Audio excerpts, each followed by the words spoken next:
ఎప్పుడైతే నువ్వు డబ్బు దాచుకుంటావో ఈ పాపం వెనకాల ఎక్కడ మూట కట్టుకుని వెనకాలే ఉంటుంది. ఎప్పుడైతే నువ్వు దాన ధర్మాలు చేస్తావో అప్పుడు ఈ పాపం కొంత తగ్గుతుంది. ఈ నాగదోషం ఉన్నా, మానవుడు సంతానాలకు ఇబ్బంది పడుతున్నా, జీవితంలో వృద్ధిలోకి రాలేకపోతున్నా, ఇవన్నీ కూడా ఎక్కడో లింకప్ అయి ఉంటాయి. జీవితంలో కలియుగంలో ఈ రూపంగా కనపడుతూ ఉంటుంది.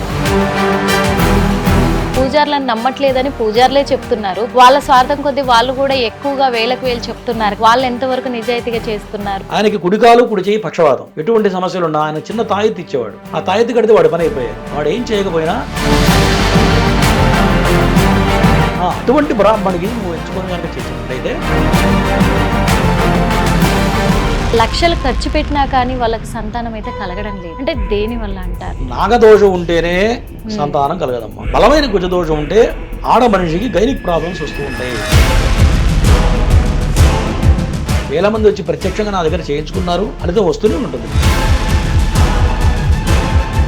ప్రజలు మరి మిమ్మల్ని మాత్రం ఎందుకు నమ్మాలంటారు? ఎలా నమ్మాలంటారు? జ్యోతిషం చెప్పేప్పటికీ నేనేంటో వాళ్ళకి అర్థమైపోతుంది. వాళ్ళ జాతకం చూడని వాళ్ళకి ఏం జరిగిందో చెప్తాను.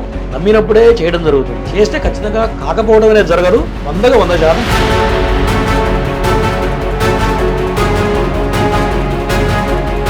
అన్ని గదులు వాస్తుకే ఉన్నాయి, అయినా మేము చేస్తున్న పని ఎందుకు ముందుకు సాగడం లేదు? ఒక ఇల్లు కొనాలంటే ఏ దిక్కు కలిసి వస్తుందని ఫస్ట్ నిర్ణయించుకోవాలి. ఇక్కడ సింహద్వారం పడితే కలిసి వస్తుందో నిర్ణయించుకోవాలి. ₹1,00,00,000 పెట్టి ఇల్లు పెడతారు కానీ 20,000 రూపాయలు ఖర్చు పెట్టి వాస్తు శాస్త్రాన్ని చూపించడానికి వెనక ముందు ఆడతారు. గర్భంలో కనుక గోడ వస్తే ఇంటి యజమానికి హార్ట్ అటాక్ వస్తుంది. వైద్యాన్ని నమ్మిన వాళ్ళు జ్యోతిష్యాన్ని నమ్మలేకపోతున్నారు. 10వ తరగతి వరకు వాడు క్లాస్ టాపర్ అయ్యి ఉండి 10 తర్వాత శాంత మార్కులు పడిపోతాయి. నాగదోషాలు, సర్పదోషాలు, కాలసర్పదోషాలను భయంకరమైనవి. వాళ్ళు ఏదో భయపెట్టాలనో చెప్పడం అయితే చెప్పట్లేదమ్మా. నేను చెప్పి ఇటువంటివి ఆచరిస్తే చాలా మంది కూడా చాలా వ్యాపారాలు చేస్తున్నారు. కనీసం పెట్టిన పెట్టుబడి కూడా తిరిగి రాలేని పరిస్థితుల్లో అప్పుల్లో కూరుకొని పోతున్నారు చాలా మంది. నువ్వు ఏదైతే పాపం చేశావో అదంతా కూడా ఇక్కడ రివైంజ్ చేసుకో. గిరిహోమం, రుద్రహోమం, మృత్యుంజయ ఆయుష్ హోమాలు చేసుకొని కనుక గురువు వ్యాపారం చేసినాక పైకి రావాలి. ఎట్టా రావాలంటే దానికి కొన్ని మార్గాలు. ఈ కలువు పూలు తేనెలో ముంచి హోమం చేయాలి. Welcome to hit TV. నేను మీ నిర్మల. ప్రస్తుతం అయితే మరి తెలంగాణ రాష్ట్రంలో చాలా రకాలుగా మన శాస్త్రాలకు విరుద్ధంగా కూడా జరుగుతున్నాయి. అంతేకాకుండా అసలు ఎందుకు అసలు నాగదోషం అంటే ఏంటి, నాగదోషాలు ఎందుకు కలుగుతాయి, ఇవన్నిటిపైన కూడా తెలుసుకోవడానికి మనతో పాటు ఈరోజు హిట్ టీవీ స్టూడియోలో ప్రముఖులైన నాగసిద్ధి, నాగశాస్త్ర ఉపాసకులు శ్రీ వెంకటేశ్వర శర్మ గారు ఉన్నారు. అడిగి తెలుసుకునే ప్రయత్నం చేద్దాం. ఎందుకంటే చాలా డౌట్లు కూడా ఉన్నాయి. చాలా మందికి ఉన్నాయి. చాలా మంది పిల్లలు కాని వాళ్ళు ఉన్నారు, అలాగే పెళ్ళిళ్ళు కుదరని వాళ్ళు ఉన్నారు. వాళ్ళు విజయాలు సాధించాలన్నా కానీ వాళ్ళ కార్యక్రమాలు ఏవి ముందుకు సాగకుండా ఉండేటివి ఉన్నాయి. అదే కాకుండా నాగదోషాల వల్ల చాలా మంది ప్రాబ్లమ్స్ ఎదుర్కొంటున్నారు. ఇవన్నీ సమస్యల గురించి ఈరోజు అడిగి తెలుసుకుందాం. ఇప్పుడు మన ముందే ఉన్నారు. నమస్తే గురుగారు. స్వామి, ఎలా ఉన్నారు? బాగున్నారు. అంటే ఇప్పుడు నిజంగా చెప్పాలంటే ఇప్పుడున్న యూత్ కూడా అనుకోవచ్చు, ఈ జనరేషన్ లో కూడా నాగదోషాలంటూ ఉన్నాయి. మరి నాగదోషం ఎందుకు కలుగుతుంది, దేని వల్ల కలుగుతుంది, దానికి పరిహారం ఏంటి అనేది కూడా తెలుసుకుందాం అనుకుంటున్నాం స్వామి. తప్పనిసరిగా అమ్మా. జనరల్ గా ఇవాళ రేపు ఎట్లున్నాయంటే పరిస్థితులు, ఒక సంతానం కనుక ఇబ్బంది పడుతున్నా, మనిషి అభివృద్ధిలోకి రాలేకపోతున్నా, మరి జీవితంలో ఎంత కష్టపడ్డా పైకి రాలేరు. ఎన్నో రకాల టాలెంట్ ఉన్నా సరే వృద్ధిలోకి రాలేకపోతున్నారు. కారణం అనేది ఎవరికి అర్థం కాదు. మరి ఈ రకమైన ఇబ్బందులు పడుతూ ఉన్నప్పుడు ఎవరి దగ్గరకో ఏ గురువునో ఆశ్రయిస్తారు. ఒక్కొక్కరు ఒక్కొక్క రకంగా చెప్తూ ఉంటారు. ఆ చెప్పేవాడు ఎంతవరకు నాలెడ్జ్ పర్సన్ అనేది మనం ముందుగా గుర్తించాలి. కొంతమంది శాస్త్రాన్ని నమ్మరు, అది కూడా ఒక వైఫల్యం అనుకోవాలి. ఇప్పుడు మనం ఒక జ్యోతిష్యుడి దగ్గరికి వెళుతున్నామంటే అతని దగ్గర కరెక్ట్ నాలెడ్జ్ ఉందా లేదా, విషయం ఉన్నదా లేదా, అది ఇంపార్టెంట్. అతను చెప్పేది ఎంతవరకు కరెక్ట్ అనేది ఫస్ట్ అనాలిసిస్ చేయాలి. అది జరగట్లేదు. మనం ఏదైతే ఇబ్బంది పడుతున్నామో ఎవరు కనపడితే వాళ్ళ దగ్గరికి వెళ్ళడం, ఎవరు ఏది చెప్తే అది చేయడం, ఇట్లా అలవాటు అయిపోయింది. పైగా జనాలకు ఎట్లా అలవాటు అయిందంటే 10 రూపాయలతో మొత్తం అద్భుతాలు జరిగిపోవాలి, ఖర్చు కాకుండా అద్భుతాలు జరిగిపోవాలి. మనం సినిమాకి వెళ్తే వాళ్ళ ఫ్యామిలీతో సినిమాకి వెళ్ళామంటే కనీసం 4-5 వేల రూపాయలు ఖర్చు పెడుతున్నారు. కానీ ఒక మంచి కార్యాన్ని ఖర్చు పెట్టాలన్నా, ఒక మంచి దైవ కార్యాన్ని ఖర్చు పెట్టాలన్నా దేవాలయం వెళితే 10 రూపాయలు దానం చేయడానికి కూడా మనసు రావట్లేదు జనాలకి. నేను చాలా మందిని చూస్తున్నాను. మన దేవాలయాల వల్ల ఇంత రకరకాల ఇబ్బందులు గురవుతున్నారు. దేవాలయంలో అర్చకుడు బ్రతకడం కష్టంగా ఉంది, దేవాలయాలు మనుగడ కూడా చాలా కష్టంగా ఉంది. నిజమే, అదైతే నిజమే స్వామి. ఎందుకంటే ప్రతి వ్యక్తి కూడా ఒక 10 రూపాయలు కనుక అర్చకుడికి పళ్ళెల్లో వేసి ఒక 10 రూపాయలు కనుక హుండీలో వేస్తే మన హిందూ దేవాలయాలు చాలా అద్భుతంగా జరుగుతూ ఉంటాయి. కానీ అది జరగట్లేదు. అయితే పూజా స్టాల్లో 200 ఖర్చు పెడతారు, గుళ్ళో టికెట్ కొంటారు తప్ప ఖర్చు పెట్టట్లేదు. కానీ వాస్తవంగా చెప్పాలంటే ఒక మాంత్రికుడిని నమ్ముతున్నారు. వేలకు వేలు ఖర్చు పెట్టడానికి కూడా, నీ ఇంటికి ఇది బాగా చేస్తా, నీకు ఇది బాగా చేస్తా, అది బాగా చేస్తా, చూడు ఒక్క నెలలో నువ్వు ఏ లెవెల్కి వెళ్ళిపోతావో చూడు, అసలు నేను ఊహించిన లెవెల్కి అని చెప్పేస్తే ఒక మాంత్రికుడిని నమ్మి వేలకు వేలు పెడుతున్నారు. కానీ ఒక పూజారిని మాత్రం నమ్మలేని పరిస్థితికి దిగజారిపోయింది ఇప్పుడైతే సమాజం. నిజమే. ఇవన్నీ కూడా మహాపాపాలు అంటారు. ఈ నాగదోషం ఉన్నా, మానవుడి సంతానాలకు ఇబ్బంది పడుతున్నా, జీవితంలో వృద్ధిలోకి రాలేకపోతున్నా, ఇవన్నీ కూడా ఎక్కడో లింకప్ అయి ఉంటాయి జీవితంలో. మన జన్మలో ఈ జన్మలో చేసినవి కానీ మనం చేసినవి ఉండొచ్చు, మన పూర్వీకులు చేసిందో ఉండొచ్చు. ఏ రకమైన పాపమైనా కలియుగంలో ఈ రూపంగా కనపడుతూ ఉంటుంది. అది మనకు అర్థం కాదు. ఎప్పటికప్పుడు ఉన్నంతలో మానవుడు సహజంగా ఆశాజీవి కాబట్టి ఈ సంవత్సరం బాగుంటుందిలే అని మనం కాలం గడుపుతూ ఉంటాం. కానీ స్ట్రగుల్ మనకు అర్థం కాదు. ఈ పాపాలను కూడా ఎట్లా ఉంటాయా అంటే, మానవుడికి ద్రవ్యాన్ని అంటుకొని పాపం ఉంటుంది, అంటే ధనాన్ని అంటుకొని పాపం ఉంటుంది. ఎప్పుడైతే నువ్వు డబ్బు దాచుకుంటావో నీ పాపం వెనకాల ఎక్కడ మూట కట్టుకుని వెనకాలే ఉంటుంది. ఎప్పుడైతే నువ్వు దాన ధర్మాలు చేస్తావో అప్పుడు ఈ పాపం కొంత కరిగిపోతుంది. అందుకనే మన పూర్వీకులు ఏం చెప్పేవాళ్ళు అంటే, దానం చేయి, నీకు ఉన్నంతలో దానం చేయమని శాస్త్రం చెబుతుంది. శాస్త్రం ప్రకారం మనం 100 రూపాయలు సంపాదించామంటే 30% దాన ధర్మాలు చేయాలి. అంటే 30 రూపాయలు పనిచేసేయాలి ఫస్ట్. అట్లా 30% ఎప్పుడైతే మనం దాన ధర్మాలు చేశామో నీకు ఎటువంటి కష్టం జరగదని చెప్పి శాస్త్రం చెబుతుంది.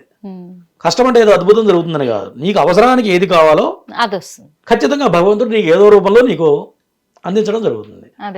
దాని గురించి మనకి ట్యాక్సేషన్ పెట్టే సిస్టమ్ కూడా దాని గురించి పెట్టిందే. మరి పనికి వచ్చే చోట ఖర్చు పెట్టట్లేదు, అనవసరమైన చోట వాటికి ఖర్చు పెడుతున్నాం. దీనివల్ల రకరకాల ఇబ్బందులు పడుతున్నారు మానవుడు ప్రధానంగా. కాబట్టి ఇటువంటి దాన ధర్మాలు చేయాలి, దైవ కార్యాలు కూడా చేయాలి. దానం వేరు, ధర్మం వేరు, దైవ కార్యం వేరు.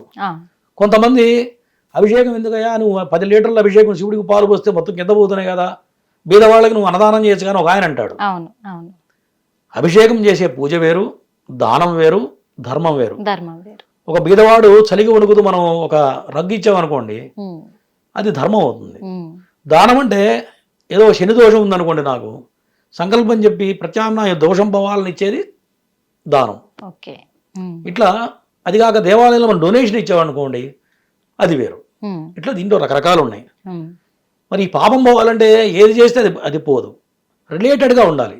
వేదం ఏం చెప్పింది, ఎటువంటి దోషం ఉన్నది అనేది తెలుసుకోవాలి ప్రధానంగా. అది తెలుసుకోవాలంటే ఎక్కడ తెలుస్తున్నాయా అంటే జ్యోతిష్యంలోనే తెలుపబడుతుంది. షట్శాస్త్రాల్లో జ్యోతిషం ప్రధానమైనటువంటిది. జీవుడికి మానవుడికి మనుగడ సాగించాలన్నా ఏ సమయంలో ఏం జరుగుతుందని చెప్పేదే జ్యోతిష్యం. అంటే భవిష్యత్తు చెప్పేదే జ్యోతిష్యం. మరి ఆ జ్యోతిష్యం కూడా ప్రతివాడు చెప్తూ వస్తున్నారు ఇవాళ రేపు. మరి దాంట్లో ఎవరిని నమ్మాలండి నేను గురువుగారిని మీరు అడగచ్చు. ఇంతకుముందు జరిగింది ఎవడైతే చెప్తాడో వాడు సరైన జ్యోతిష్యుడు, అంతే కదా. నీకు రేపు నువ్వు ఇంద్రుడు అవుతావు, చంద్రుడు అవుతావు, అద్భుతం జరుగుతుందని చెప్పచ్చు. అది కాదు నీకు మనం ఎప్పుడు నమ్ముతామా అంటే, గడిచిపోయిన కాలం నీకు ఎట్లా ఉంది, ఇంతకుముందు పూర్వం ఏం జరిగింది అని చెప్పినప్పుడే మనకు ఎదుటి వ్యక్తి మీద ఒక రకమైన నమ్మకం, అది నిజమని మనకు అనిపిస్తుంది. కాబట్టి అందులో నిజం ఏది అబద్ధం ఏది చెప్తేనే అప్పుడు తెలుస్తుంది. కాబట్టి నిజంగా నమ్మగలరు.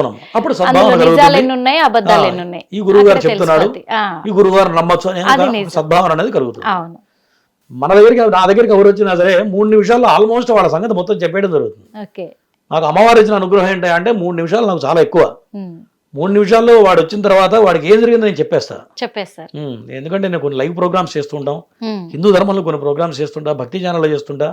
లైవ్ లోనే నేను చెప్పేస్తాను. వాడు డేట్ ఆఫ్ బర్త్ చెప్పగానే 3 నిమిషాల్లో వాడికి ఏం జరిగింది, ఏం జరుగుతుంది, ఏ రకమైన ఇబ్బంది పడుతున్నాడు అనేది మన లైవ్ లో కొన్ని వేల మందికి చెప్పడం జరిగింది. గత సంవత్సర కాలంగా నేను హిందూ ధర్మం ఛానల్స్ లో డైలీ లైవ్ ప్రోగ్రామ్ 10 to 11 నాది లైవ్ ప్రోగ్రామ్ వస్తుంది. దాంట్లో కొన్ని వేల మంది, లక్షల మందికి నేను రెమెడీస్ ఇచ్చాను, వాళ్ళు జరగబోయేది చెప్పాను. మరి దాని రిలేటెడ్గా మనం ఏం చేయాలో చెప్పడం జరుగుతుంది. మన పీఠంలో సత్యంగా వాడికి ఏదైతే దోషం ఉన్నదో యథావిధిగా చెప్పడం, ఉమ్, వేద ప్రామాణికంగా దానికి ఏది చేయాలో ఎప్పుడైతే మనం చేయించడం జరుగుతుంది, ఉమ్, దానివల్ల 100% దాని మార్గం అనేది దొరుకుతుంది. దాంట్లో సందేహం లేదు. ఉమ్, మరి ఇదేదో నేను చెప్పేది కాదు, సనాతనమైనటువంటి సంప్రదాయం ఇదంతా కూడా. అది మన పూర్వీకులు, మన పెద్దవాళ్ళు, ఋషులు, ఖచ్చితంగా. వేదం ఏదైతే చెప్పిందో దాని పరంపరగా వచ్చినటువంటి రెమెడీ చేసినప్పుడే ఫలితాలు వస్తాయి తప్ప, ఇవాళ రేపు గురువుగారు సంతానం లేదంటే చెట్టు తిరిగాయని అని ఒక ఆయన చెప్తాడు. అవును. చెట్టు తిరిగితే సంతానం కలుగుతుందా? కాదు కదా. ఎక్కడ ప్రాబ్లం ఉంది? చాలా మంది హాస్పిటల్ చుట్టూ తిరుగుతుంటారు, అవును, ఖచ్చితంగా ఎన్నో రకాల మందులు వాడతారు పాపం, వాడతారు. మరి రకరకాల ప్రయత్నాలు చేస్తుంటారు, సంవత్సరాల తరబడి కూడా ట్రీట్మెంట్ తీసుకుంటూనే ఉంటారు, లక్షల రూపాయలు ఖర్చు పెడుతుంటారు. ఒళ్ళు గుల్ల అవుతుంది, ఇల్లు గుల్ల అవుతుంది, కానీ ఫలితం కనపడదు. అవును.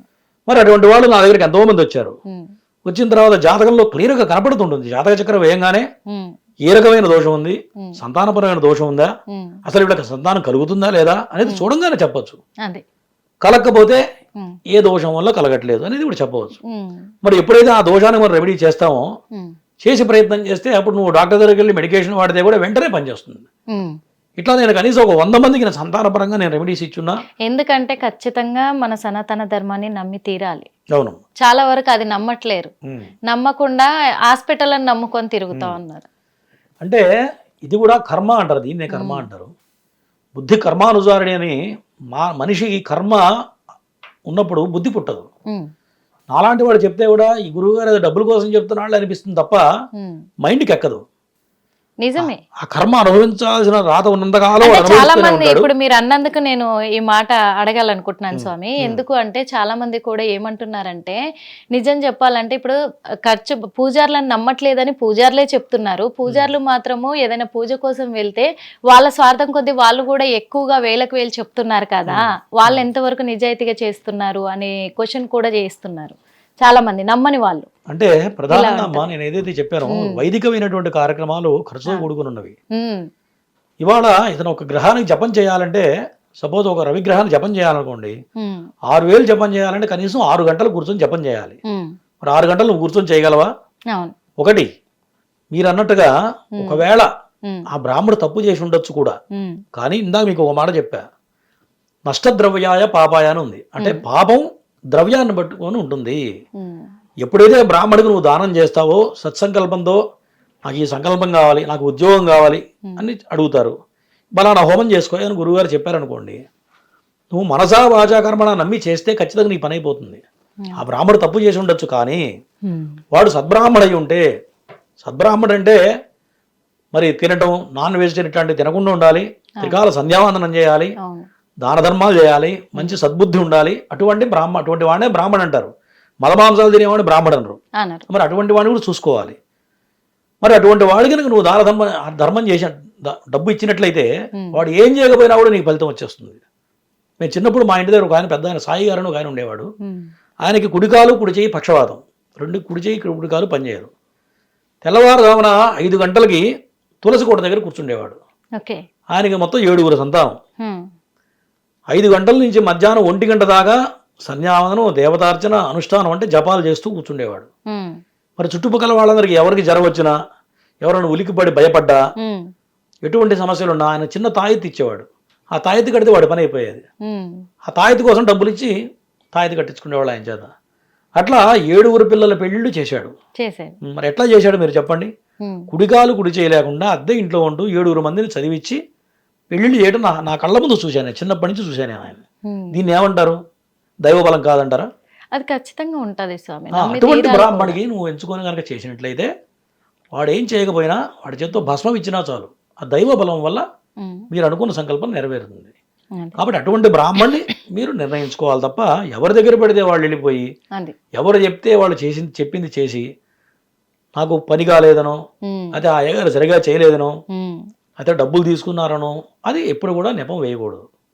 అది ఖచ్చితంగా. ఎందుకంటే ఇప్పుడు చాలా మంది కూడా అలా గుడ్డిగా నమ్మేసి వెళ్తూ ఉన్నారు కాబట్టి మీరు చెప్పింది అయితే 100% అది వాస్తవం. అవును, ఇప్పుడున్న జనరేషన్ లో అది చాలా ఉపయోగం కూడా మీరు చెప్పే మాటలు కూడా. అవును. అందుకే ఎందుకంటే చాలా మంది కూడా ఈ నాగదోషంతో చాలా ఇబ్బందులు పడుతూ ఉన్నారు. అసలు నాగదోషం ఎందుకు కలుగుతుంది, ఎందుకు వస్తుందంటారు? ఈ దోషము వల్ల వచ్చే నష్టాలేంటి, దాని పరిహారం ఏంటి తెలుసుకుందాం అనుకుంటున్నాను. తప్పనిసరిగా నాగదోషం అనేది సర్పాలకు అపరాధాన్ని చేస్తే నాగదోషం అనేది సంభవిస్తుంది.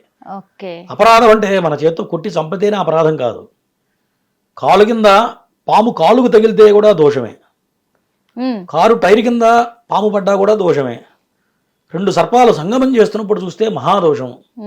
అట్లాగే రకరకాలుగా పాము పుట్టల్ని కనుక మనం ఏదన్నా దానికి నష్టపరిస్తే అది కూడా నాగదోషమే. కొన్ని ఇళ్లలో పాము పుట్టలు ఉంటాయి, మరి కాలక్రమేణా ఎవరో ట్రాన్సాక్షన్స్ అమ్ముకొని వెళ్ళిపోతుంటారు, దాంట్లో ఇల్లు కట్టిన వాళ్ళు కూడా నేను చూశాను. అక్కడ కనుక నువ్వు అది అది ఆ దేవతా స్థలం, అది నాగరాజుడి స్థలం, అది అక్కడ ఇల్లు కట్టామనుకోండి అది అంతా డిస్టర్బ్ అయిపోతుంది, పుట్టంతా, అది మహాపాపం. ఎన్ని బిడ్డ తరాలు 10 తరాలైనా ఆ దోషం పోదు. మొన్న ఒక ఆయన ఇక్కడ ఉప్పల్లో చూశాను, 100 గజాల్లో స్థలం వాళ్ళది. వర్షం పడితే ఆ దర్వాజా గది నుంచి చిన్న చిన్న పాము పిల్లలు బయటకు వస్తున్నాయి. వర్షం పడితే మట్టిలోంచి పాము పిల్లలు బయటకు వస్తాయి. ఇప్పటికి కూడా స్టిల్ 3 అమ్మాయిలు, వీళ్ళు 4 వాళ్ళు కొనుక్కున్నారు. ఒక అమ్మాయికి పెళ్ళయింది, భర్తను వదిలేశాడు. ఇంకొక అమ్మాయికి భర్త చనిపోయాడు. ఒక అబ్బాయికి పెళ్లి కాలేదు, చదువు ఆగిపోయింది. అందరికీ భార్యాభర్తలు ఒకళ్ళు కొట్టుకుంటూ ఉంటారు, ఇంట్లో శాంతి ఉండదు, అశాంతి ఉండదు. కావాల్సిగా హాని చెయ్యాలి అని అనుకోరు కదా స్వామి. అంటే తెలిసి, ఇందాక ఒక మాట చెప్పా కదా, మీకు తెలిసి చేసినా తెలియక చేసినా అపరాధం అపరాధమే. ఇవన్నీ కూడా పూర్వం చెప్పేవాళ్ళు. స్థలం కొంటున్నప్పుడు ఒక వాస్తు శాస్త్రాన్ని తీసుకెళ్తే మట్టి వాసన చూసేవాళ్ళు, మట్టి నోట్లో వేసుకుని వాసన చూసేవాళ్ళు. ఇప్పుడు ఇంజనీర్లను తీసుకొని వెళ్తున్నారు, ఆ మట్టిని బట్టి చెప్పవచ్చు. అట్లా చెప్పొచ్చు. ఇల్లు కట్టాలంటే 5 అడుగులు మొత్తం ముందు గుంట తీయాలి, తీసి మెత్తటి మట్టి పోసిన తర్వాత అక్కడ ఇల్లు కట్టాలి. వాస్తు శాస్త్రం ప్రకారం ఫస్ట్ ఈ పని చేయాలి. వాడు ఎవరైనా చేస్తున్నారా? బయట అటమైన చెత్త అంతా తీసుకొచ్చి. ఇంకొకటి, ఏదైనా ప్లేస్ కొనాలన్నా కానీ ఇప్పుడు గురువు గారిని తీసుకెళ్లి చూపించుకుంటేనే అది అంటే పాములకు ఇరువైన స్థలమా లేకపోతే ఇది పర్వాలేదు తీసుకోవచ్చు అని తెలుస్తుంది. అవును, అలానే ఇప్పుడు మీరు చెప్తున్నారు. దాంతో పాటు జాతక చక్రంలో చూడంగానే తెలిసిపోతుంది వీడికి నాగదోషం ఉంది అని చూడంగానే చెప్పచ్చు. మరి తెలిసినప్పుడు ఎక్కడ సంక్రమించిందని ఎవరికి వాళ్ళు ఒక్కసారి తిరిగి ఆలోచించుకుంటే, మన పూర్వీకులు ఏమైనా చేశారా, మన ఇంట్లో ఎవరికన్నా నాగేంద్రుడు పేరు ఎవరికన్నా పెట్టారా, మన ఇళ్ళలో ఎవరికన్నా మగ సంతానం లేదా, పుత్ర సంతానం లేదంటే నాగదోషం ఉంటేనే పుత్ర సంతానం ఉండదు. పుత్ర సంతానం కొంతమంది పెళ్లిళ్ళు కావు, ఖచ్చితంగా నాగదోషాలు కుజదోషాలు ఉంటేనే పెళ్లిళ్ళు కావు. మరి ఇవన్నీ ఈ రకమైన రిలేటెడ్ దోషాలు తప్ప రెండోది కాదు. దీనికి రకరకాలు చెప్తున్నారు కొంతమంది. ఒక ఆయన పితృదోషం అంటాడు, ఒక ఆయన ఇంకో రకమైన దోషం అంటాడు. ఏది చెప్పినా ఆధారం ఏంటయ్యా అంటే జ్యోతిష్య శాస్త్రమే ఆధారం. జ్యోతిష్య శాస్త్రం దాన్ని కరెక్ట్ గా నిర్ణయించుకొని, నిజంగా ఏ రకమైన దోషం ఉందనేది కరెక్ట్ గా నిర్ణయించుకొని, నీకు నమ్మకం లేదు ఇద్దరిని కన్సల్ట్ అవ్వండి. ఇప్పుడు డాక్టర్ దగ్గరికి వెళ్తామమ్మా, ఆపరేషన్ చేయమని చెప్తాడు. మరి సెకండ్ ఒపీనియన్కి వెళ్తావా, వెళ్ళవా డైరెక్ట్ ఆపరేషన్ చేయించుకుంటావా? ఇది కూడా అంతే. సెకండ్ ఒపీనియన్ తీసుకో, చదువుకున్న వాడి దగ్గరికి వెళ్ళి కరెక్ట్గా నిర్ణయించుకొని, ఉందా లేదా నిర్ణయించుకొని అప్పుడు దాని దగ్గర రెమెడీ చేస్తే ఖచ్చితమైన ఫలితాలు వస్తాయమ్మా. అందులో అంటే ఎలాంటి పరిహారాలు చేసుకోవచ్చు స్వామి నాగదోషం ఉన్న వాళ్ళు? దీంట్లో రకరకాల దోషాలమ్మా. నాగదోషం వేరు, సర్పదోషం వేరు, కుజదోషం వేరు, కాలసర్పదోషం వేరు, అపసవ్య కాల సర్పదోషం వేరు. అపసవ్య కాల సర్పదోషం అంటే రాహుకేతువుల మధ్యలో గ్రహాలంటే బంధింపబడితే దాన్ని కాలసర్పదోషం అంటారు. ఓకే స్వామి. ఈ కాలసర్పదోషం అంటే మనిషి ఎంత చదువుకున్నా 3 రకాల డిగ్రీలు ఉంటే కూడా చదువుకున్న చదువు తగ్గ జాబ్ అయితే చేయలేడు. కాలసర్పదోషం అంటే అదే సిగ్నల్ అనమాట. ఒక పెద్ద IIIT ఇంజనీర్ ఉన్నాడు అనుకోండి, వాడు ఏదో చిన్న జాబ్ చేస్తూ ఉంటాడు. కారణం ఏంటంటే ఈ కాలసర్పదోష ప్రభావం. అది మనిషిని 48 సంవత్సరాలు వచ్చే వరకు వేధిస్తూ ఉంటుంది. మరి మనకు అర్థమవుతుంది. అది ఎట్లా అర్థమవుతుందయ్యా అంటే, అనుభవంలోకి వచ్చినప్పుడే, బాధలు పడ్డప్పుడే, కష్టాలు అనుభవించినప్పుడే, కాలం కలిసి రానప్పుడు, ఏ 35 ఏళ్లకో 40 ఏళ్లకో 45 ఏళ్లకో అప్పుడు ఎంత పడుతుంది మానవుడికి. సామాన్యంగా ఎవరికి అర్థపడదు. మరి మాలాంటి వాళ్ళం మేము అనుకున్నామంటే, శాస్త్రం చదువుకున్నాం కాబట్టి, జ్యోతిష్య శాస్త్రం చదువుకున్నాం, వేదం చదువుకున్నాం కాబట్టి, వేదం చదువుకున్నవాడు కూడా ఇదంతా తెలియదు. వేదంతో పాటు జ్యోతిష్య శాస్త్రం చదవాలి, నాగశాస్త్రం చదవాలి, దీని మీద రీసెర్చ్ చేయాలి. ఇప్పుడు పుస్తకంలో ఫార్ములా చదువుకున్నామండి, అది కరెక్టా కాదా, అది కరెక్ట్గా మనకు అప్లికేబుల్ అవుతుందా లేదా అని ప్రాక్టికల్గా చూడాలి. ఎప్పుడైతే ప్రాక్టికల్గా మనం చూసామో అప్పుడు దాని సమస్య ఏంటి, దానికి ఏం చేయాలి ఎవరికి అర్థమవుతుంది, వేదం చదువుకున్నాడికి అర్థమవుతుంది. ఇవాళ రేపు కొంతమంది సొసైటీలో ఎట్లా ఉన్నారంటే, ఒక ఆయన వేదం చదువుకుంటాడు, జ్యోతిష్యం రాదు. ఒక ఆయన జ్యోతిష్యం వస్తుంది, వేదం రాదు. మరి జ్యోతిష్యం వచ్చిన వాడికి వేదం రాని వాడి దగ్గరికి వెళ్ళామనుకోండి, వాడికి ఏం చెప్పాలో తెలియదు. దోషం ఉందని చెప్తాడు కానీ దానికి పరిహారం చేయాలో తెలియదు. తెలియక ఏం చెప్తున్నారు, శ్లోకం చదువుకోయా దోషం పోతుంది అంటున్నారు. శ్లోకం చదివితే దోషం పోతే నేను ప్రతిరోజు చదివిస్తా, మా ఆఫీసులో కూర్చోబెట్టి చాలా మంది 100 మంది బ్రాహ్మణులు పెట్టి శ్లోకాలు చదివిస్తా. మళ్ళీ నేను మీ హిట్ టీవీ తరఫున ఛాలెంజ్ చేస్తున్నా, శ్లోకాలు చదివితే దోషం పోతుంది అనుకుంటే నేనే రోజు 10 మందిని పంపిస్తా. ఎందుకంటే సోషల్ మీడియాలో చాలా మంది కూడా ఇలా చెప్తున్నారు, మరి ఈ శ్లోకం చదవండి పొద్దున్నే లేసి, మీకు ఈ కార్యం అవ్వలేదు కదా దానికోసం ఈ శ్లోకం చదవండి, మీకు శుభం కలగాలంటే ఈ శ్లోకం చదవండి, మీరు ధనలక్ష్మి కటాక్షించాలంటే ఈ శ్లోకం. మరి ఆ శ్లోకాలే చెప్తున్నారు, చాలా మంది ఆ శ్లోకాలు చదువుతూ పోతున్నారు, ఏం జరగట్లేదని మళ్ళీ నిరుత్సాహానికి గురవుతారు. కాబట్టి అటువంటివి చదివిన తర్వాత ఏమరికి వస్తుంది, ఎవరో అయ్యగారు చెప్పాడు చదివాం, ఇంకో అయ్యగారు చెప్పాడు ఇది చేసాం, ఇంకో అయ్యగారు హోమం చెప్పాడు చేసాం, మాకు పని కాలేదు అంటే దేవుడు లేడు. చివరికి దేవుడి మీద నమ్మకం పోతుంది, శాస్త్రం మీద నమ్మకం పోతుంది, సొసైటీ మీద కూడా, బ్రాహ్మణుల మీద, జ్యోతిషుల మీద కూడా అపనమ్మకాలు ఎక్కువ అవుతున్నాయి. అది ఖచ్చితంగా అవుతుంది మరి. కాబట్టి ఇవన్నీ కూడా క్యాలిక్యులేషన్ చేసుకొని కరెక్ట్గా రెమెడీ, సరైన జ్యోతిషుడి దగ్గరికి వెళ్ళాలి. ఇప్పుడు ఒక డాక్టర్ ఉన్నాడు అనుకోండి, డాక్టర్ దగ్గరికి వెళ్ళి ఫస్ట్ ఏం చేస్తాడు, డయాగ్నోస్ చేస్తాడు, ఏ రకమైన సమస్య ఉంది, అంతే టెస్టులు చేసిన తర్వాత రోగ నిర్ధారణ చేస్తాడు. తర్వాత ఏం చేయాలి డాక్టర్ గారు, మెడిసిన్ రాయాలి. అవునా, రోగ నిర్ధారణ చేసిన తర్వాత ఫస్ట్ మెడిసిన్ రాయాలి, తర్వాత పేషెంట్ వేసుకోవాలి. ఈ 3 కలిసినప్పుడే డాక్టర్ సక్సెస్ అవుతాడు. అవునా, ఖచ్చితంగా. జ్యోతిష్యం కూడా ఒక శాస్త్రమే. ఏ ప్రాబ్లం ఉందో ఫస్ట్ కనుక్కోవాలి, దానికి ఏం చేయాలి కరెక్ట్ రెమెడీ చెప్పాలి, చేసేవాడు కూడా కరెక్ట్గా చేయించాలి, చేయించుకునే వాళ్ళు కూడా వెనకాడకుండా చేయించుకోవాలి. ఈ 4 రీచ్ అయినప్పుడే శాస్త్రం సక్సెస్ అవుతుంది తప్ప నోటికి వచ్చిందల్లా చెప్పి యూట్యూబ్లో ఉన్నదల్లా చదివి యూట్యూబ్లో ఎవరైతే చెప్తే అది పాటిస్తే శాస్త్రాలు పనిచేయవు. అదైతే వాస్తవము.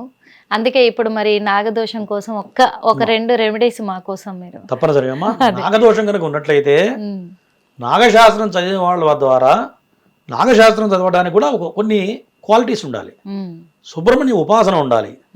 సుబ్రహ్మణ్య ఉపాసన ఉండాలంటే గణపతి ఉపాసన చేయాలి. ఉపాసనలో 2 రకాల మార్గాలు ఉన్నాయి. మహావిద్య, దశ మహావిద్యలు 2 రకాలు ఉంటాయి. సుబ్రహ్మణ్య ఉపాసన చేయాలంటే ఫస్ట్ గణపతికి చేయాలి. ఏది చేయాలా, గణపతికి చేయకుండా ఏ పూజ చేయకూడదు. ఫస్ట్ గణపతి ఉపాసన చేయాలి, తర్వాత సుబ్రహ్మణ్య ఉపాసన చేయాలి. ఉపాసన అంటే ఏంటి, ఆ మంత్రానికి ఎన్నైతే అక్షరాలు ఉంటాయో అక్షర లక్ష జపం చేసి అప్పుడు వాడి ద్వారా కనుక నువ్వు ఈ యొక్క కార్యక్రమం నాగదోషాన్ని, నాగపరిహారం ఉన్న దోషానికి నాగప్రతిష్ఠ చేసుకుంటే అప్పుడు నీకు సత్ఫలితాలు వస్తాయి. 40 రోజుల్లో ఫలితం వస్తుంది. అట్లా కాకుండా ఇవాళ అనకూడదు కానీ కులానికి ఒక సిద్ధాంతం వచ్చేసాడు. ఏ కులానికి వాళ్ళ సిద్ధాంతాలు తయారైపోయారు. కాబట్టి అక్కడ కూడా కుల విభజనలు అయిపోయినాయి. మేము చేయలేమా, మా వల్ల కాదా అనేది. కొంతమంది వేరే వాళ్ళ దగ్గరికి వెళ్ళి నా దగ్గరకు వచ్చిన తర్వాత నేను చేసిన తర్వాత రెమెడీ ఫలితం వచ్చిన వాళ్ళు కూడా ఉన్నారు. కాబట్టి ఏదైనా వేద ప్రామాణికంగా చేయాలి.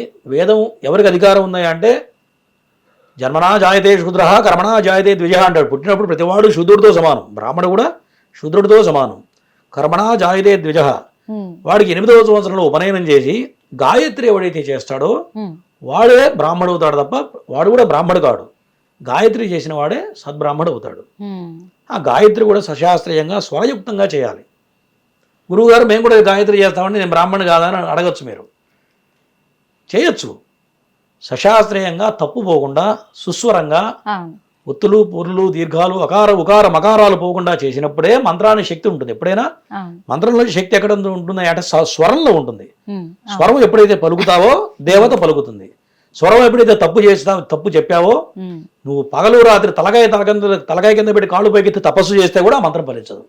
కారణం ఏంటంటే దాంట్లో ఉన్న స్వరం ప్రధానం, అది ప్రధానం. అదైతే నిజమే గురుగారు.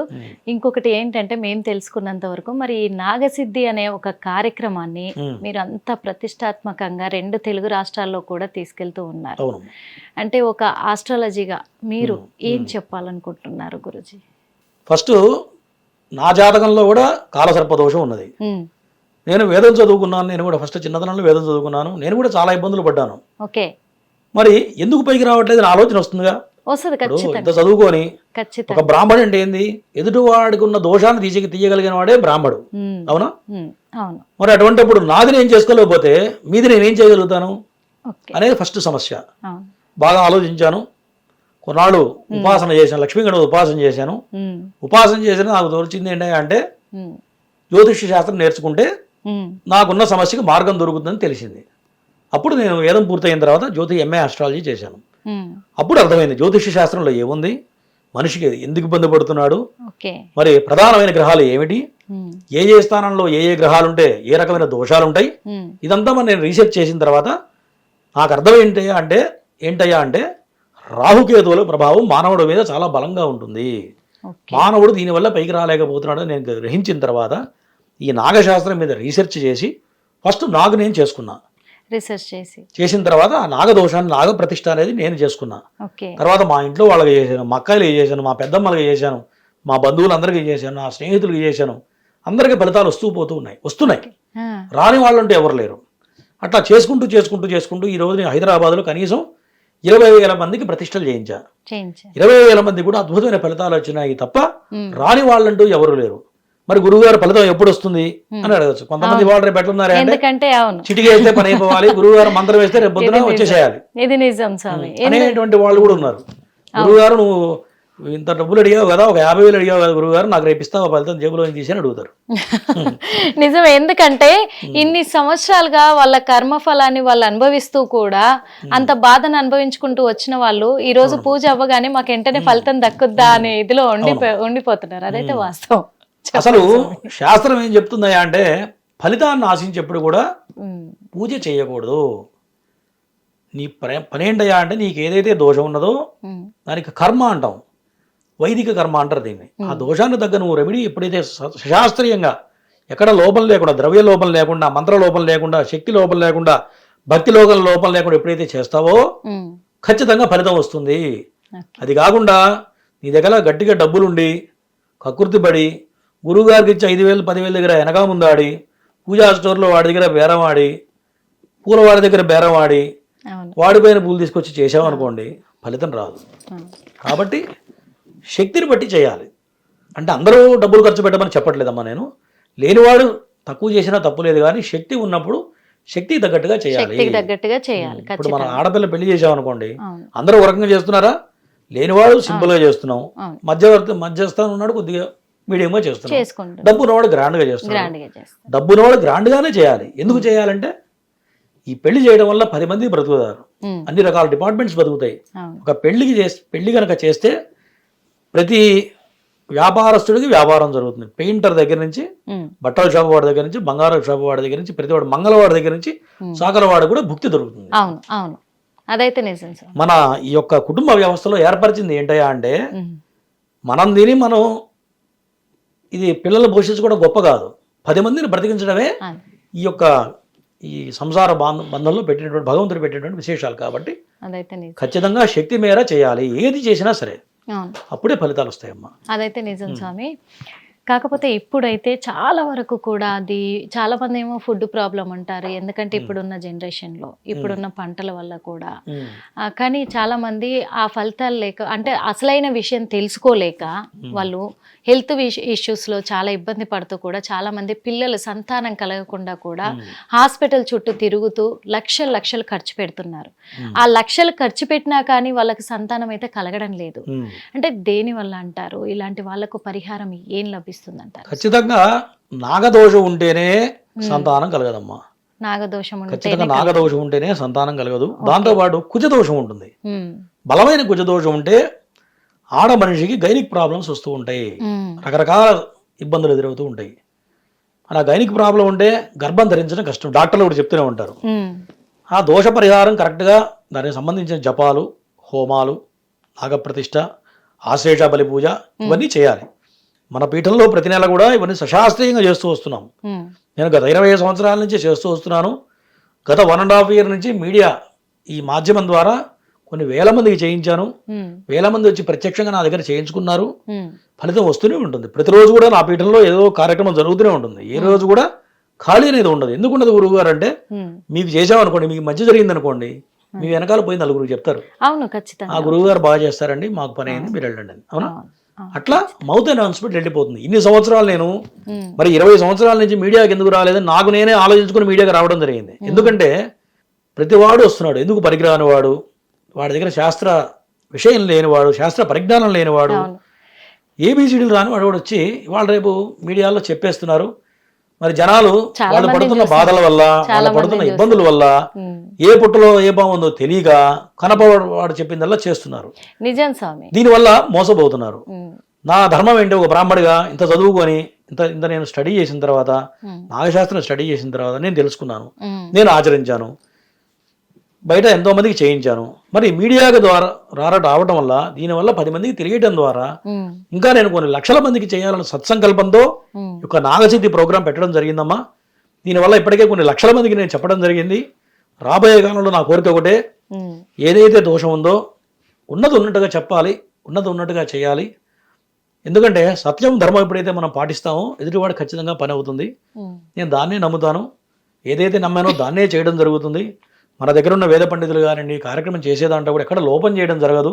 నేను అందరికీ ఫుల్ ఇన్స్ట్రక్షన్స్ ఇచ్చి ఇక్కడ లోపం జరగకుండా చేయడం జరుగుతుంది. పని కాకపోతే మళ్ళీ మళ్ళీ చేయడం జరుగుతుంది తప్ప కాకపోవడం ఉండదు. ఇప్పుడు మీరు చెప్పినట్టుగా కూడా గురువు గారు, ఎందుకంటే చాలా మంది మీడియా ముందుకు వచ్చి ఇప్పుడు నేను ఇది ఖచ్చితంగా చెప్తున్నా, వీళ్ళకు పలానా సంవత్సరంలో పలానా టైంకి ఇలా జరగబోతుంది, అది జరగకపోతే నేను శాస్త్రాన్నే మానేస్తా, జ్యోతిష్యం చెప్పడమే మానేస్తా అని ఛాలెంజ్ చేసే వాళ్ళని కూడా చూస్తున్నాం. అది జరగకపోయేసరికి, ఆ టైం వచ్చి జరగకపోయేసరికి మళ్ళీ మాట మార్చి చెప్పడం కూడా చూస్తున్నాం. అంటే ఒకటే అట్లా ఉన్నారు చాలా మంది. ఇప్పుడు మీరు చెప్పినట్టుగా ఇటువంటి వాళ్ళు మార్కెట్లో ఎక్కువ రోజులు ఉండలేరు.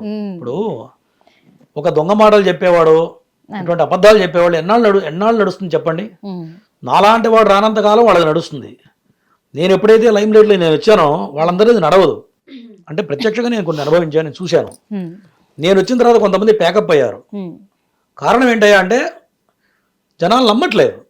ఇప్పుడు 1 సంవత్సరం చూస్తారు, 2 ఏళ్ళు చూస్తారు, 3 ఏళ్ళు చూస్తారు, 4వ సంవత్సరం అర్థమైపోతుంది. దొంగ అని అర్థమైన తర్వాత ఆటోమేటిక్గా ఇప్పుడు ఒక చీరల షాప్కి వెళ్ళామండి, నాణ్యమైన వస్తువుకి అనాగారి వస్తువుకి తేడా తెలుస్తుందిగా, ఆటోమేటిక్ తెలుస్తుంది. ఇవాళ తెలియకపోవచ్చు, 2-3 ఏళ్ల తర్వాత తెలుస్తూనే ఉంటుంది. మంచివాడు ఎప్పుడు కూడా వెలుగుతూనే ఉంటాడు.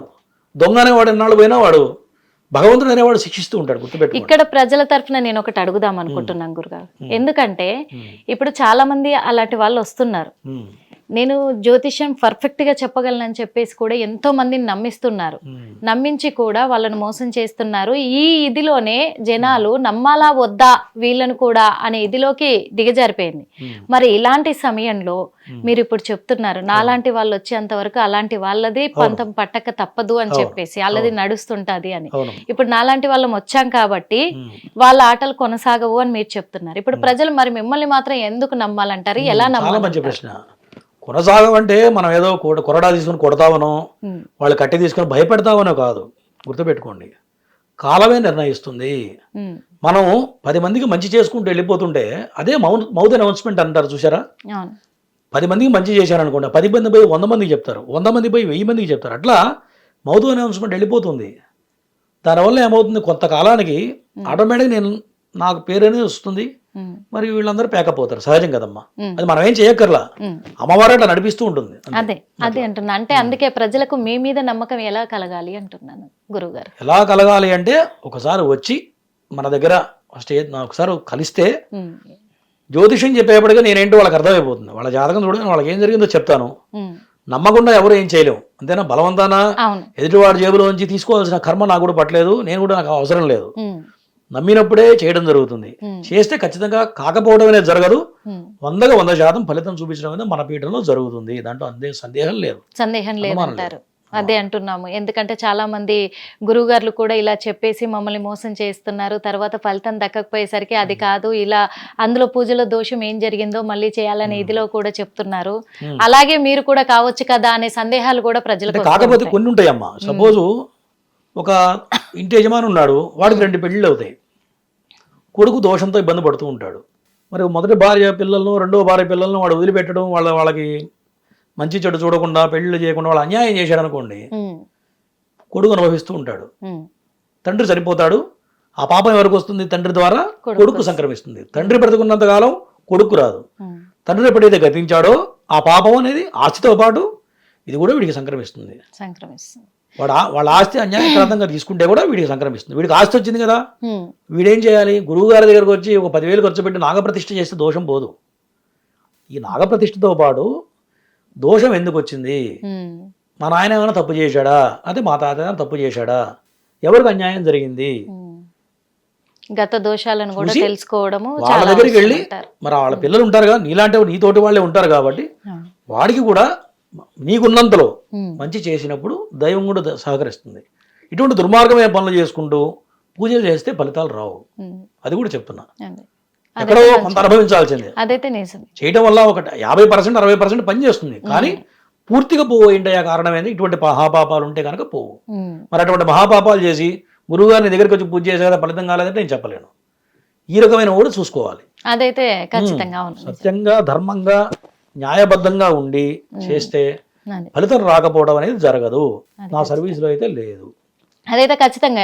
దీనికి ఎగ్జాంపుల్ గా చిన్నది నేను చెప్పాలి అనుకుంటున్నాను గురుగారు. ఎందుకు అనంటే ఇప్పుడు హాస్పిటల్ పోయి ఎన్నో వేలు ఖర్చు పెడుతున్నారు, ఆ మెడిసిన్ తెచ్చుకుంటారు, డాక్టర్ చెప్తాడు మీరు ఇది తినొద్దు అది తాగొద్దు అలా చేస్తేనే ఇది ఈ మెడిసిన్ అనేది పనిచేస్తుంది అని.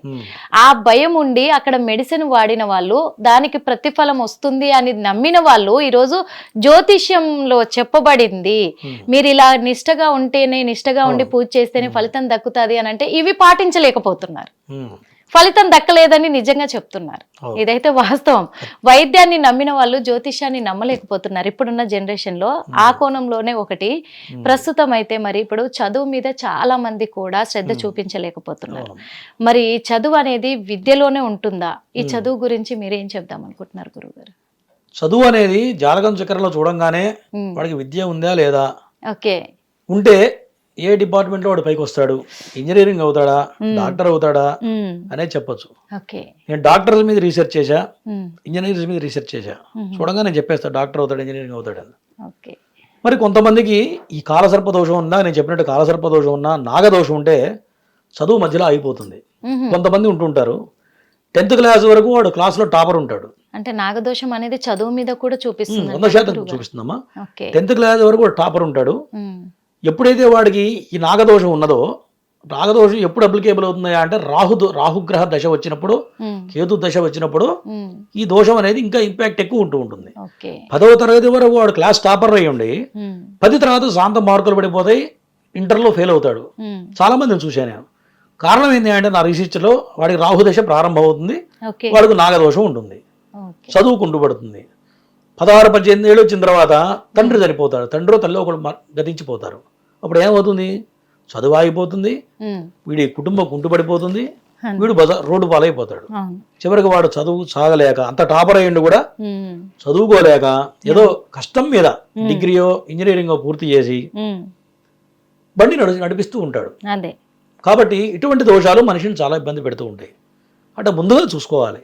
ఇప్పుడు చేతులు కాలేక ఆకులు పట్టుకుండే కన్నా ఈ నాగదోషాలు, సర్పదోషాలు, కాలసర్పదోషాలను భయంకరమైనవి.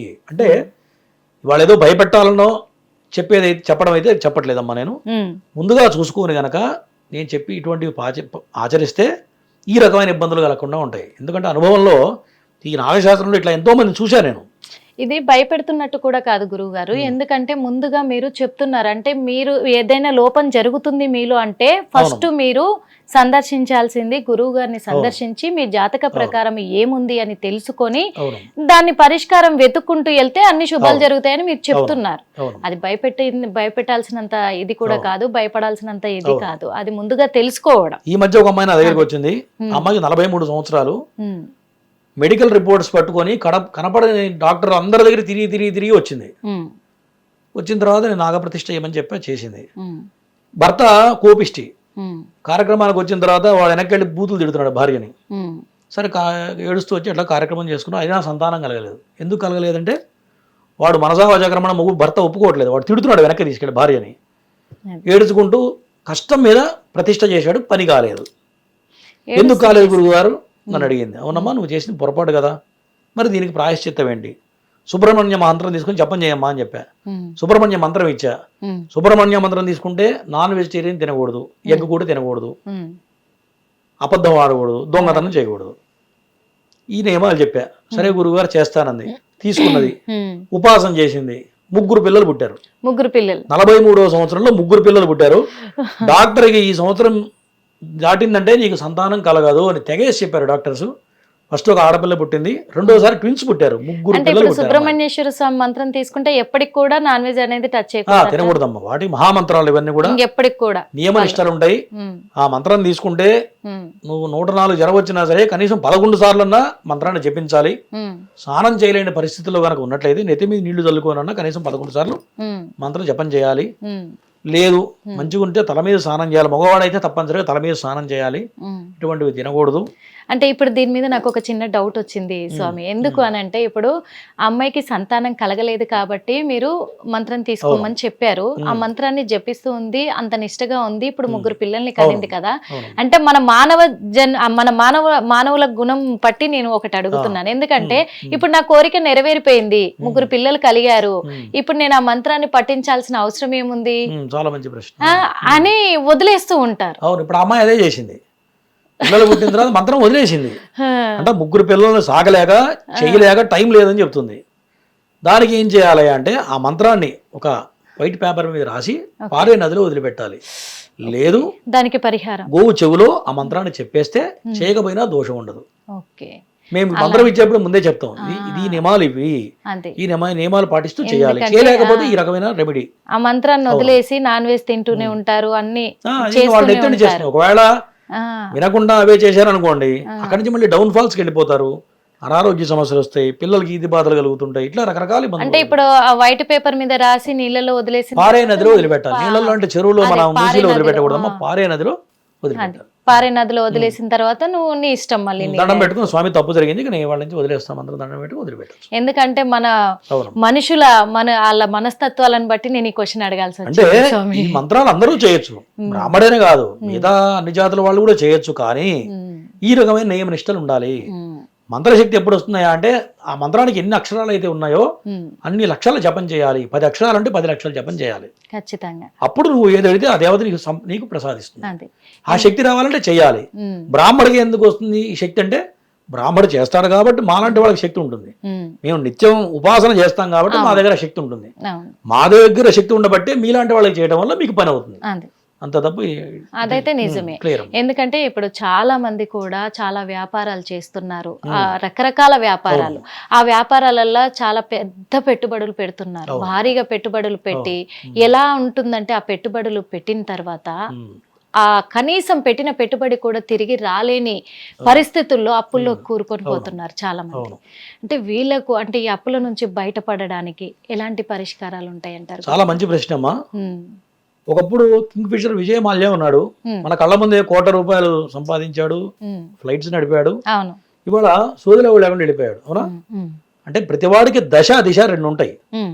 దశ కలిసి వచ్చినంత కాలం వస్తుంటుంది, ఆ దశ దెబ్బతిన్నప్పుడు కాలచక్రంలో ప్రతివాడికి వస్తూ ఉంటుంది. రామచంద్రమూర్తి ఉన్నాడు, అరణ్యానికి వెళ్ళాడా, రాజ్యాన్ని పరిపాలించి 7 సంవత్సరాలు అరణ్యవాసానికి వెళ్ళాడు. ఎందుకు వెళ్ళాడంటే దశ.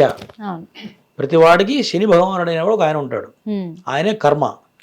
శని దశలు వచ్చినప్పుడు ఏలినాడు శని, అష్టమ శని, అర్ధాష్టమ శని, ఈ దశలు వచ్చినప్పుడు ఖచ్చితంగా నువ్వు ఏదైతే పాపం చేశావో అదంతా కూడా ఇక్కడ రివైన్ తీర్చుకుంటుంది. ఆ సమయంలో ముందుగా చూసుకోవడం, ఏ సమయంలో వస్తుంది, ఈ టైంలో మనం వ్యాపారం చేయొచ్చా లేదా, చేస్తే ఎక్కడ వరకు ఏ సంవత్సరం వరకు చేయొచ్చు, ఎక్కడ స్టాప్ చేయాలి. ఎందుకంటే మానవుడికి కాలం కలిసి వచ్చేంత కాలం కలిసి వస్తుంది, మనకేం అర్థం కాదు, డబ్బు వస్తుంది, ఆనందంగా ఉంటాం. ఎప్పుడైతే కష్టం ఎదురయ్యిందో నాకే వచ్చింది కష్టం, నేనే దెబ్బతిన్నా 100 మందికి చెప్పుకుంటాం. అది తెలిపేది ఏంటయ్యా అంటే జ్యోతిష్య శాస్త్రం. ఆ సమయాన్ని తెలుసుకొని దానికి ముందుగానే ఆ శనికి కొన్ని రకాల హోమాలు ఉంటాయి. ఆ 4 రకాల హోమాలు మన పీఠంలో ప్రతిరోజు జరుగుతూ ఉంటాయి. శని హోమం, రుద్రహోమం, మృత్యుంజయ ఆయుష్ హోమాలు చేసుకొని కనుక ఆ వ్యాపారం కంటిన్యూ చేస్తే నష్టపోకుండా ఉంటాడు.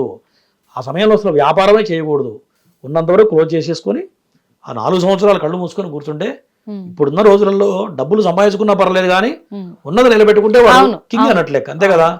అదే ఇంతకుముందు సంపాదించి 4 కోట్లు ఖర్చు పెట్టుకొని బికార్ అయ్యాడు అనుకోండి, మళ్ళీ 4 కోట్లు సంపాదించాలంటే 40 ఏళ్ళు పడుతుంది. కాబట్టి ఇటువంటి దశలలో చూసుకోవడం. మరి కొంతమందికి మీరు అడిగినట్టు గురువు గారు వ్యాపారం చేసినాక పైకి రావాలి, ఎట్లా రావాలంటే దానికి కొన్ని మార్గాలు ఉన్నాయి. మహాలక్ష్మి మంత్రం ఉంటుంది. ఆ మహాలక్ష్మి గనక చేసి కలువపూలతో 1000 కలువపూలతో హోమం చేస్తే 1,00,000 జపం చేసి 1000 కలువపూలు తేనెలో ముంచి హోమం చేయాలి. అది కూడా మహాలక్ష్మి మూలమంత్రంతో జరగాలి. అంటే హోమం కనీసం 6 గంటల సమయం పడుతుంది. 6 గంటల సమయం. ఓపిక చేసేవాడికి ఉండాలి, చేయించుకునేవాడికి ఉండాలి. పూజా ద్రవ్యాలకి 50,000 రూపాయలు ఖర్చు అవుతుంది ఆ హోమానికి. 1000 కలుపు పూలు అంటే కలుపు ఎంత ఉందమ్మా ఇవాళ రేపు బయట అమ్మితే మార్కెట్లో 15 రూపాయలు అవుతుంది. మనం హోల్సేల్ తెప్పిస్తే కూడా 7 రూపాయలు పడుతుంది. 1000 కలుపు పూలు ఎంత అవుతాయి? నిజమే చెప్పేది. మరి అంత కలుపు పూలు హుతం కావాలంటే 10 కేజీలు ఆవు నెయ్యి పోయాలి. ఆవు నెయ్యి ఒరిజినల్ ఎంత ఉందో తెలుసా? కనీసం 850-900 రూపాయలు. అంతే ఆవు నెయ్యి అవుతుంది 10,000, పూలు 10,000 అవుతాయి. మళ్ళీ దాంట్లో తేనె వేయాలి, సమిధలు కావాలి, పూజా ద్రవ్యాలు కావాలి, బ్రాహ్మణులు ఉండాలి. మరి ఇంత సంతం చేయాలంటే ఆ హోమానికే ఖర్చులు 50,000 రూపాయలు అవుతాయి. గురువు గారు 50,000 పెట్టాలంటే కావాలంటే పెట్టు, లేకపోతే లేదు. చేసింది చేసినట్టే ఉంటుంది. ఊరికే సింపుల్ 3 పూలు ముంచేస్తే 3 పూలు లాగానే ఉంటుంది, అంతే కదా. ఎవరన్నా హోమం ఏం చేస్తారు? కలుపు పూల హోమం అంటే 11 పూలు వేసేస్తే అమ్మవారు ప్రత్యక్షంగా అంటే కాదు.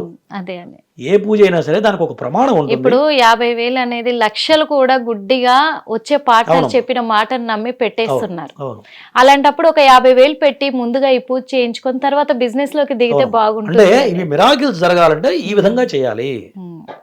నీకు అద్భుతం జరగాలంటే ఈ క్రమంలో చేస్తే ఖచ్చితంగా అద్భుతం జరుగుతుంది.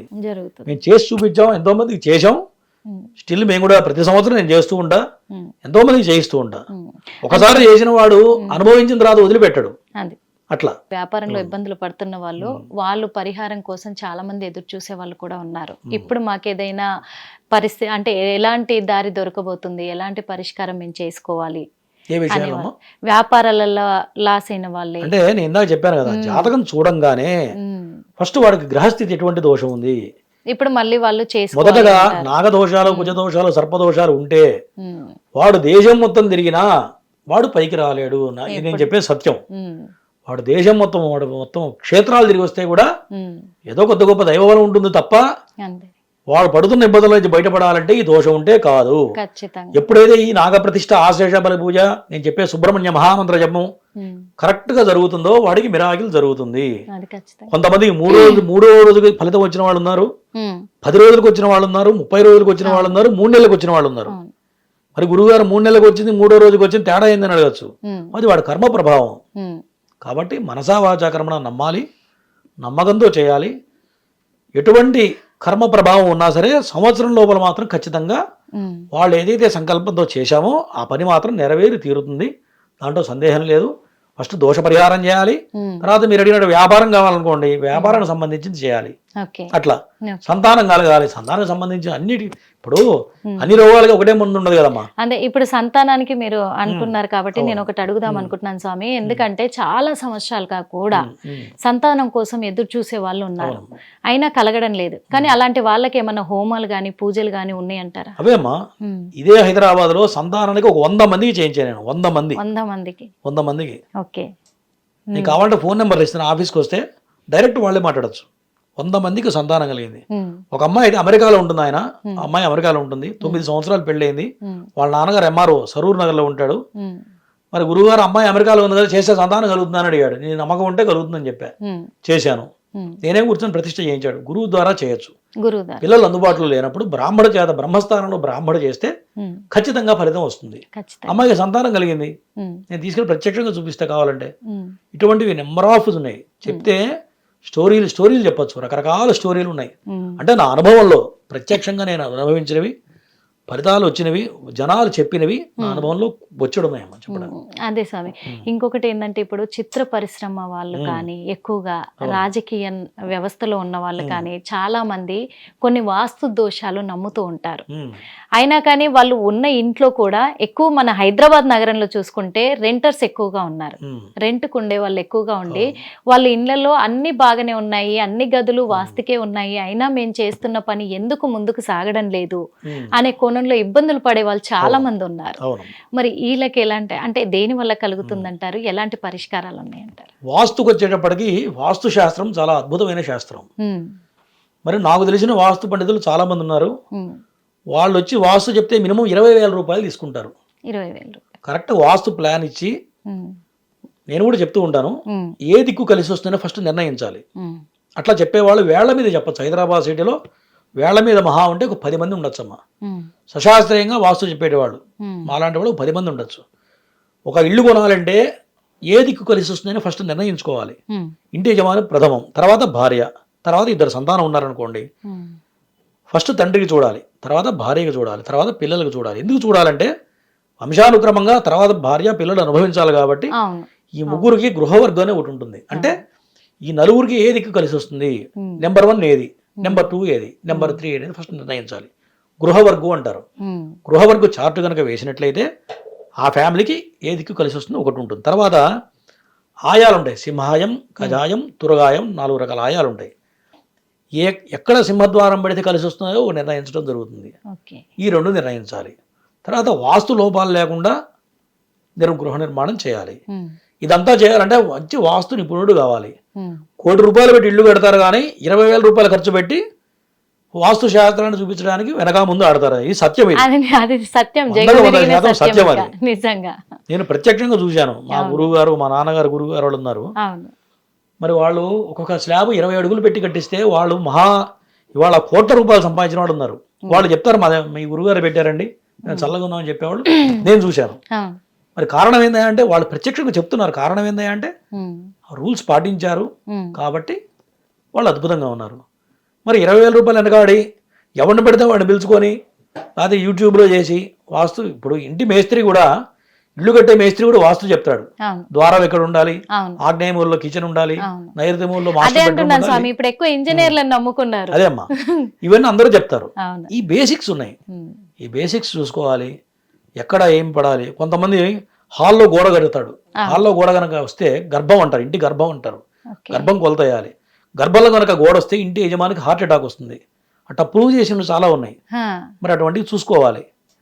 మేస్త్రికి ఇవన్నీ తెలియదు. ఎక్కడ ఏ మూలేదు ఉండాలో తెలుస్తుంది, ఎక్కడ దక్షిణం పక్క తక్కువ ఉండాలి, ఉత్తరం పక్కే ఉండాలి. బేసిక్స్ అందరికీ తెలిసి వాళ్ళు రేపు. మరి ఇవన్నీ పాటిస్తే ఆ దాంట్లో ఉండే ఆనందం వేరు. ఇప్పుడు ఇంటికి వాస్తు వేసేటప్పుడు మేము లెక్కేస్తాం, ఆయుష్ లెక్క కట్టడం జరుగుతుంది. అంటే ఈ ఇంటికి 70 సంవత్సరాల ఆయుష్, ఈ ఇంటికి 60 సంవత్సరాల ఆయుష్ ముందే క్యాల్కులేషన్ ఉంటుంది. ముందే చెప్పేస్తాం. ఈ ఇల్లు ఇట్లా కడితే వీడికి 80 సంవత్సరాలు ఇంటికి ఆయుష్ అంటే 80 సంవత్సరాల పాటు ఆ ఇంట్లో ఒక వెలుగుతారు. తర్వాత ఆ ఇల్లు మళ్ళీ దెబ్బతింటారు. మనం చూసాం పూర్వం కొన్ని ఇళ్ళు ₹1,00,00,000 వాళ్ళు బ్రహ్మాండంగా ఆనందంగా జీవించిన తర్వాత ఒక 100 సంవత్సరాల తర్వాత పాడుపడ్డ ఇల్లు మనం చూడలేదా? చూసాం. కారణం ఏంటయ్యా అంటే ఆయుష్ అయిపోతే ఆ ఇల్లు అట్లా అయిపోతుంది. మళ్ళీ దాన్ని పగలగొట్టి మళ్ళీ భూమి నుంచి పునాదుల దగ్గర నుంచి తీసి మళ్ళీ కట్టాలి, పునర్నిర్మాణం. దానికి కూడా టైం రాదు. వాడు బూజు పట్టి పోయి ఉంటుంది, ఎవడు కట్టాడు, ఎవడు కొనడు. కారణం ఏంటంటే శిలాభోగం, స్థలాభోగం అని ఉంటుంది. ఇప్పుడు గర్భాలయంలో ఒక విగ్రహం చెక్కారంటే ఎక్కడో ఒక శిల తీసుకొచ్చి చెక్కుతాడు. ఎన్నో శిలలు ఉంటాయి. పర్టికులర్ ఆ శిల ఎందుకు వచ్చింది అంటే ఆ శిలకు ఆ భోగం ఉంది కాబట్టి ఆ శిల అక్కడికి వచ్చింది. స్థలం కూడా అంతే. స్థలానికి భోగం ఉన్నప్పుడు వెలుగుతుంది, ఆ భోగం అయినప్పుడు మళ్ళీ ఎవడు కొండు, మళ్ళీ కొనాల తర్వాత మళ్ళీ వెలుగుతుంది. అంతే. ఇదంతా యూనివర్స్ లో ఉన్నటువంటి సబ్జెక్ట్. ఇదంతా కూడా అదైతే నిజమే స్వామి. ఇప్పుడు ముఖ్యంగా కూడా ఇంకొకటి ఏంటంటే చాలా మంది కూడా లక్ష్మీ కటాక్షం కోసం ఎదురు చూస్తూ ఉంటారు. అంటే ఆన్ ది స్పాట్ లో మాకు అయిపోవాలి అనేలాగా కూడా, అంటే ఏ పూజలు ఎక్కువ పూజలు చేసి అంత ఇదిలో లేము అని చెప్పేసి లక్ష్మీ కటాక్షం కోసం ఎదురు చూస్తూ ఉంటారు. అలాంటి వాళ్ళకి ఏదైనా చిన్న రెమెడీస్ కానీ ఉన్నాయంటారా? అంటే రెమెడీ అంటే ఏదో ₹11 రెమెడీ చెప్పడం అంటే నేను చెప్పనమ్మా. ఎందుకంటే మనం చెప్పామంటే వాళ్ళకి ఆచరించాలి, వాళ్ళకి పని చేయాలి. ₹11 ఖర్చు లేకుండా కూడా రెమెడీస్ ఉన్నాయి. ఇందా నేను చెప్పాను కదా, మంత్రాలు తీసుకోవాలి, దానికి తగ్గ నియమాలు పాటించాలి. వాళ్ళు ఉపాసన చేస్తే శక్తి ఖచ్చితంగా వస్తుంది. దానికి ఖర్చు లేని పని, నువ్వు శ్రమ పడాలి. అటువంటివి ఉన్నాయి తప్ప ఏదో ఒక దీపారాధన పెడితే నీకు అద్భుతం ₹1,00,00,000 వచ్చేస్తాయనో, ఒక ప్రదక్షిణ చేస్తే అయిపోతుందనో, పలానా గుడికి వెళ్తే నువ్వు కోటీశ్వరుడు అయిపోతావంటే అది కరెక్ట్ కాదమ్మా. ఇప్పుడు కూడా కరెక్ట్ కాదు. ఎందుకంటే అది అత్యాశ కూడా అయిపోతుంది. అత్యాశ అవుతుంది. ఆశకు మించి అత్యాశ అవుతే కూడా మంచిగా ఉండదు కదా స్వామి. ఇప్పుడైతే మరి తొందరలో పెళ్లిళ్ళ ముహూర్తాలని ఇవని అవన్నీ వస్తూ ఉన్నాయి. మరి ముహూర్తం విషయానికి వస్తే అసలు ముహూర్తాలు ఎందుకు పెట్టాలి? ఎందుకంటే ఇది మంచి, ఇది చెడు, ఇలా ముహూర్తాలు పెడుతూ ఉంటారు. అంటే ఈ ముహూర్తాల గురించి మా ప్రేక్షకుల కోసము అవి ఎందుకు పెట్టాలి, ముహూర్తాలను ఆధారంగా చేసుకొని ఎందుకు పెడుతూ ఉంటారు, ఇవన్నీ కొంచెం మీరు ప్రేక్షకుల కోసం మీరు వివరిస్తే బాగుంటుంది. తప్పనిసరిగా అమ్మా. ముహూర్త శాస్త్రం అనేది చాలా విశేషమైనటువంటి శాస్త్రం. ముహూర్త భాగం వేరు, జాతక భాగం వేరు. జాతక భాగం సపరేట్ పార్ట్ ఇది. మరి ముహూర్తాల్లో కొన్ని రకాల క్వాలిటీస్ ఉంటాయి. ఈ సమయంలోనే జీలకర్ర బెల్లం పెట్టాలి ఎందుకంటారా అంటే మంత్రం ఒకటి, తతో గుడజేయకాన్ ధ్రువంత ఇది మంత్రేణ వధూవరం పరస్పరం శిరసి నిక్షిపేత్ అంటాడు. అంటే ముహూర్త సమయానికే పెళ్లి కొడుకు పెళ్లి కూతురు కూడా కళ్ళల్లో కళ్ళు పెట్టి చూసుకోవాలి అని వేదం చెప్తుంది. అది శుభ సమయం కావాలి. ఆ ముహూర్త నిర్ణయం ఎటువంటి నిర్ణయం అంటే ఆ సమయంలో లగ్నం అని నిర్ణయిస్తాం, ఒకటే సమయం అనేది నిర్ణయిస్తాం. జనరల్గా ఏం జరుగుతుంది, 10ంటికి రావాలంటే వాడు 12 గంటలకు వస్తాడు. మన హైదరాబాద్లో, తెలంగాణలో అయితే ఎవరు పెళ్లి సమయానికి ముహూర్తాన్ని పెళ్లి చేసుకోవాలి. అదే రాయలసీమలో అయితే 10 నుంచి 11 లోపల ఎప్పుడైనా చేసుకోవచ్చు అని చెప్తూ ఉంటారు. అంటే ప్రాంతీయంగా కొన్ని తేడాలు ఉన్నాయి. అట్లా అదే మన తెలుగు రాష్ట్రాల్లో కాకుండా మన ఆంధ్ర, మన విజయవాడ, గుంటూరు అటుపక్క అయితే సమయానికే జీలకర్ర బెల్ల పెట్టడం జరుగుతుంది. ఇదంతా కూడా ప్రాంతీయమైనటువంటి ఆచారాలు, భౌగోళికమైనటువంటి కొన్ని సంప్రదాయాలు కొద్దిగా తేడా ఉంది. అన్ని మంచివే. మరి ఆ సమయానికి జీలకర్ర బెల్ల ఎందుకు పెట్టాలి అంటే ఆ జన్మల ఏదైతే లగ్నం నిర్ణయిస్తామో ఆ లగ్నంలో శుభగ్రహాలు ఉంటాయి. శుభగ్రహాలు ఏంటయ్యా అంటే బృహస్పతి అంటే గురుడు, శుక్రుడు శుభగ్రహాలు. ఆ 2 గ్రహాలు కనుక ఉన్నట్లయితే లక్ష రకాల దోషాలు ఉంటే కూడా ఈ యొక్క ముహూర్త బలం వాళ్ళని కాపాడేస్తుంది. లక్ష రకాల దోషాలు అంటే ఏంటయ్యా అంటే డబ్బు లేక పెళ్లి, కొంతమంది ఆడపిల్ల పెళ్లి చేసే డబ్బు లేక ఇబ్బంది పడుతూ ఎక్కడో అప్పు పుట్టకనో ఏదో రకరకాల శక్తి మేర అప్పు చేసి పెళ్లి చేసేవాళ్ళు కొంతమంది ఉంటారు. శక్తి మేర ముహూర్త బలం ఉంటే వాడి దగ్గర డబ్బులు లేకపోయినా ఎవడో కూడా వచ్చి డబ్బులు ఇవ్వడం జరుగుతుంది. ఆ ముహూర్త బలం అటువంటిది. అనుకున్న దానికన్నా చాలా గ్రాండ్గా జరుగుతుంది. మరి అటువంటి లగ్నాల వల్ల పుత్రస్థానం ఉంటుంది. పుత్రస్థానాన్ని బట్టి ఈ ముహూర్తానికి పెళ్లి చేసుకుంటే మగపిల్లవాడు పుడతాడంటే మగపిల్లవాడే పుడతాడు, ఆడపిల్ల పుడుతుందంటే ఆడపిల్లే పుడుతుంది. అట్లా అవునమ్మా, అట్లా నేను చెప్పి పెట్టినవి బొచ్చెడున్నాయి. ఇదంతా కూడా ముహూర్త బలం తప్ప మా గొప్పతనం కాదు, అది శాస్త్ర గొప్పతనం. దాన్ని అనుసరించాలి, నమ్మాలి, కరెక్ట్ నిర్ణయించాలి. ఇవాళ రేపు ముహూర్తాల పరిస్థితి ఏంటంటే అంటే గురువారం అమ్మాయి అమెరికాలో ఉంది, మరి 6 నెలల తర్వాత చెప్పండి, మరి నెలలో మాకు 20 ముహూర్తాలు కావాలి గురువు గారు అంటారు. 20 ముహూర్తాలు కావాలంటే నెంబర్ 1 దొరకవు ఎప్పుడు కూడా. 1, 2, 3 మంచి ముహూర్తాలు దొరుకుతాయి. మరి నెంబర్ 1 దొరికిన తర్వాత నెంబర్ 2కి వెళ్తామా? వెళ్ళకూడదు. కానీ మనకు కంఫర్ట్ కోసం చెప్తూ ఉంటారు. నేను చెప్పనన్నాను అనుకోండి, ఇంకో అయ్యగారి దగ్గరికి వెళ్ళి చేసుకుంటారు. అటువంటి పరిస్థితులు వచ్చేసినాయి.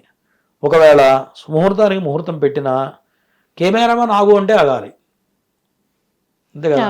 కెమెరామెన్ చెప్తేనే మంత్రం చెప్పాలి. బ్రాహ్మణుదేం లేదు అక్కడ, బ్రాహ్మణుదేం లేదు. కెమెరామెన్ అయ్యగారు ఆగంటే ఆ జీలకర్ర బెల్లం ఆపేసేయాలి. అయ్యగారు తాళి కట్టదు, మూడు ఆపంటే 3 ఆపాలి.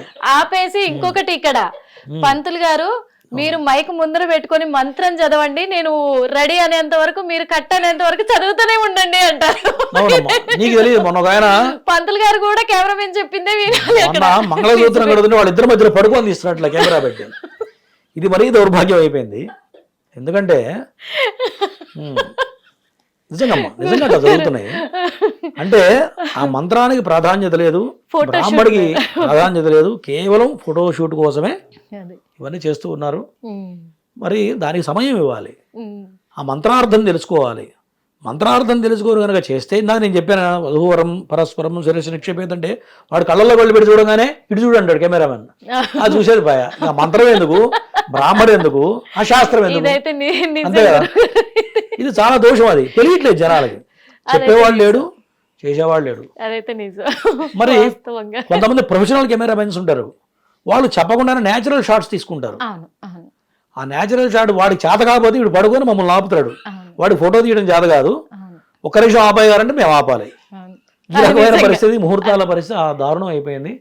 కాబట్టి ఎవరు కొంచెం చేయి పైకి పెట్టండి అంటే మీరు పెట్టాలి అంతే. ఇంకా చేయి అయ్యగారు పక్కకి వెళ్ళిపోవాలి. అసలు అయ్యగారు అడ్డం అక్కడ సుముహూర్తం జరుగుతుంటే బ్రాహ్మణ అడ్డం పక్క జరగారంటాడు. ఆ ఫ్రేమ్ లో అయ్యగారు ఉండకూడదు. పెళ్లిలో ప్రభావం ఇలా అవునమ్మా, నిజంగా జరుగుతుంది. ఇవాళ ఆ సుముహూర్త సమయంలో బ్రాహ్మణ అక్కడ ఉంటే అడ్డంట, వాడు మధ్యలో పడుకోవడానికి అడ్డం పక్కకి వెళ్ళిపోవాలి అయ్యగారు. ఇదైతే నిజం. ఎందుకంటే బ్రహ్మస్థానంలో బ్రాహ్మడు కూర్చుంటే లేవకూడదు, శాస్త్రం చెబుతుంది.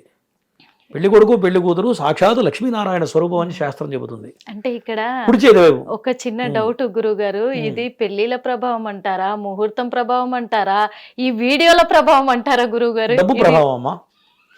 డబ్బులు ఎక్కువైతే ఇటువంటివి అధికమైపోతుంది, అంతే కదా. ఇవాళ ఫోటో షూట్కి 20 లక్షలు, 30 లక్షలు, 50 లక్షలు ఖర్చు పెట్టే వాళ్ళు నేను చూస్తున్నా. అవును అవును గురువు గారు. మరి గర్భం ధరిస్తే అది సపరేట్ షూట్. అమ్మాయి 9 నెలల్లో గర్భం ధరిస్తే మొత్తం కొద్దిగా అవును శ్రీమంతం పలతటి బట్టలు వేసుకొని సపరేట్ షూటు, శ్రీమంతం పెళ్లికి ముందు సపరేట్ షూటు, ఇది ఎంగేజ్మెంట్ కాగానే separate shoot, pre wedding shoot, దానికో 4 లక్షలు. డబ్బులు ఎక్కువైతే ఈ రకమైన సమస్యలు వస్తున్నాయి. మరి ఇందాక నేను చెప్పా, పరస్పరం సుముహూర్త సమయంలోనే పెళ్లి కూతురు పెళ్లి కొడుకు చూసుకోవాలి. మీరు చెప్పినట్టయితే నిజంగా నేను కూడా ఒప్పుకుంటాను గురుగారు. ఎందుకంటే ఈ ప్రీ వెడ్డింగ్ షూట్ అనేది ఇంతకు ముందు గౌరీ వ్రతము పెళ్లికి ముందు చేసేది అని అంటే అందరూ అది గుర్తుండేది. ఇప్పుడు ప్రీ వెడ్డింగ్ షూట్లే గుర్తుంటున్నాయి నిజం వాస్తవంగా. గౌరీ పూజ అనేది ఎవరు లెక్కలోకి తీసుకుంటలేరు అసలు. కాబట్టి వేడుక వేరు, శాస్త్రం వేరు. శాస్త్రాన్ని పాటించడం వల్ల నీ కుటుంబ వృద్ధి, నీ వృద్ధి, నీ వంశ పరంపర అన్ని సర్వశుభాలు జరుగుతాయి శాస్త్రాన్ని పాటించడం వల్ల. ఈ డబ్బులు ఖర్చు పెట్టడంలో వచ్చేది ఏం లేదు, డబ్బు నష్టం. ఇటువంటి డైవర్స్ జరగడానికి కారణం ఏంటంటే ఇవే.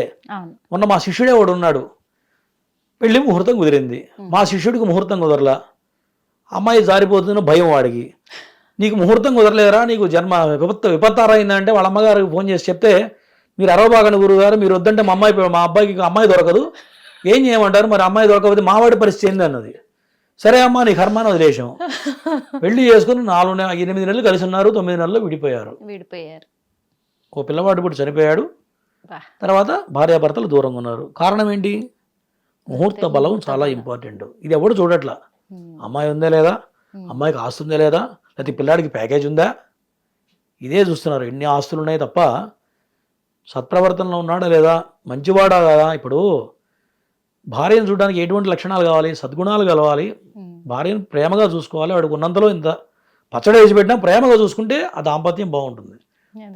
కాబట్టి ఇటువంటివన్నీ కూడా సుముహూర్తాల నిర్ణయం చాలా జాగ్రత్తగా నిర్ణయించాలి. దీంట్లో కొన్ని మూఢాలు ఉంటాయి. శుక్రమౌఢ్యం ఉంటుంది, గురుమౌఢ్యం ఉంటుంది. ఈ రోజులలో కూడా పెళ్లి ముహూర్తాలు పెట్టేవాళ్ళు కొంతమంది ఉన్నారు.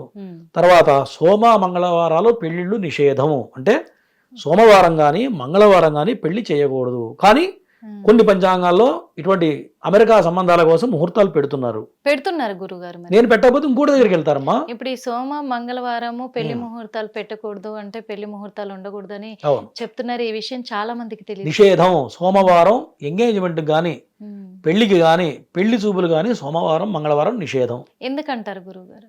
శాస్త్రం చెప్పింది. సోమవారం జగతఃపితరౌ వందే పార్వతీ పరమేశ్వరువు. జగత్తు మొత్తానికి తల్లిదండ్రులు ఎవరయ్యా అంటే పార్వతీ పరమేశ్వరుడు. ఆ రోజు పరమేశ్వరుడు రోజు తప్ప మనది కాదు. ఆ రోజు చేసుకోకూడదు. మంగళవారం మారు కోరుతుంది అంటారు కాబట్టి మంగళవారం పనికిరాదని శాస్త్రం చెప్పింది. ఇవాళ పంచాంగాలు తీస్తే కొన్ని పంచాంగాలు ఉన్నాయి. ఆ పంచాంగాల్లో సోమవారం మంగళవారం బొచ్చడు ముహూర్తాలు ఉంటున్నాయి.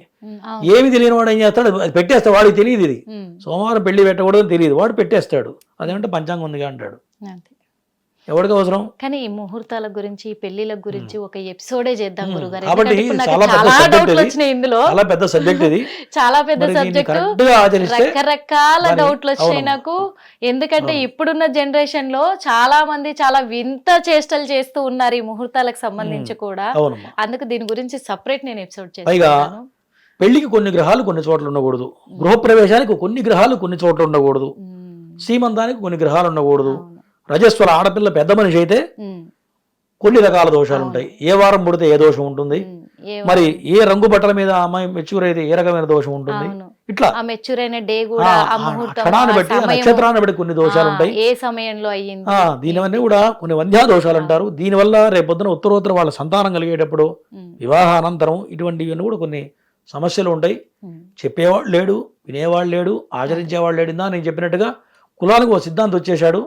కమ్మ వాళ్ళకి కమ్మ సిద్ధాంతి, వైశ్యుడికి వైశ్య సిద్ధాంతి, అవసల బతులకు అవసల వాళ్ళు, అట్లా ఏ కులానికి వాళ్ళు సిద్ధాంతులు అయిపోయారు. రెడ్లకి రెడ్ల సిద్ధాంతి, రెడ్డి మ్యారేజ్ అంటే రెడ్డి దగ్గరికి వెళ్తాడు. అంటే అట్లా వెళ్ళొచ్చు. కానీ మరి జాతకాలు కూడా రెడ్డే చెప్తున్నాడు. శాస్త్రం చెప్పినట్టుగా శాస్త్రం చదువుకుంటే ఎవరన్నా చెప్పొచ్చు, తప్పులేదు. శాస్త్రం చదువుకుంటే ఎవరన్నా చెప్పొచ్చు.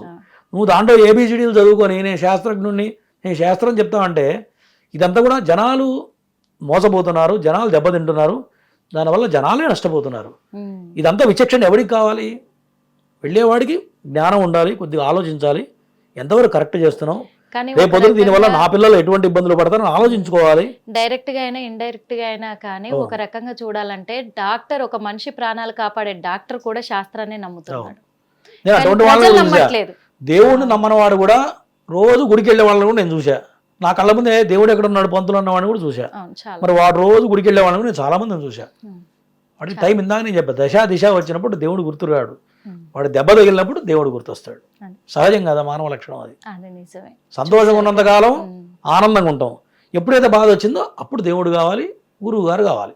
10 రూపాయలతో గురువు గారు రెమెడీ ఇచ్చేసేయాలి, ఫలితం వచ్చేసేయాలి. అది ఇట్లా నిజమే. అయిపోయింది సొసైటీ. అంతే. అది అలా ఉంది స్వామి.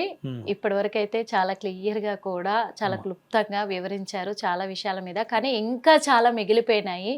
ఎందుకంటే ఈ నేటి సమాజం అలా ఉంది కాబట్టి, అందుకే మళ్ళీ మళ్ళీ కూడా మనము ఇంకా కొన్ని ఎపిసోడ్లలో కూడా అవునమ్మా. ఇంకా వివరంగా కూడా తెలుసుకోవాలనుకుంటున్నాం కాబట్టి తప్పనిసరి. ఇప్పటి వరకు అయితే చాలా మా ప్రేక్షకులందరి కోసం కూడా మీరు చాలా క్లుప్తంగా వివరించినందుకు మనస్ఫూర్తిగా ధన్యవాదాలు తెలుపుకుంటున్నాము మా హిట్ టీవీ తరఫున కూడా.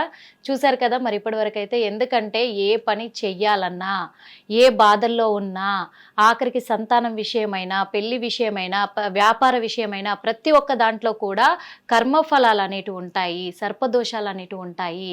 ఇవి ముందుగానే తెలుసుకొని ఈ వీటికి కావలసిన పరిష్కారం కోసము హోమం చేయాలా, లేకపోతే వ్రతం చేయాలా, పూజలు చేయాలా, అవి చేయించుకొని పరిష్కారాన్ని వెతుక్కుంటూ చేయించుకొని మీరు చేయాలనుకున్న పనిలో నిమగ్నం అవుతే అప్పుడు విజయాన్ని సాధిస్తారు. లేదు అనుకొని గనక ఇవన్నీ పాటించకుండా మీరు డైరెక్ట్గా ఏం కాదు మేము చేసేస్తామని మూర్ఖత్వంతో చేస్తే మాత్రం దాని కర్మ ఫలితాన్ని అనుభవించక తప్పదు అని చెప్తున్నారు గురువు గారు అయితే. అందుకు ఇక మీదట అంటే ఓకే, ఇప్పుడు జనరేషన్ మారింది, కాకపోతే ఎప్పటికైనా సనాతన ధర్మాన్ని నమ్మాల్సిందే, మన సంస్కృతిని నమ్మాల్సిందే, మన జ్యోతిష్యాన్ని నమ్మాల్సిందే, జ్యోతిష్యాన్ని నమ్ముతూనే ముందుకెళ్లాల్సిందే. కాబట్టే అందుకు మనం ఏ పని చేయాలన్నా జ్యోతిష్యాన్ని నమ్మాలి. ఇంకా మరికొన్ని విషయాలు తెలుసుకోవడానికి కూడా మరో ఇంటర్వ్యూలో మళ్ళీ కలుద్దాం. అప్పటి వరకు చూస్తూనే ఉండండి హిట్ టీవీ.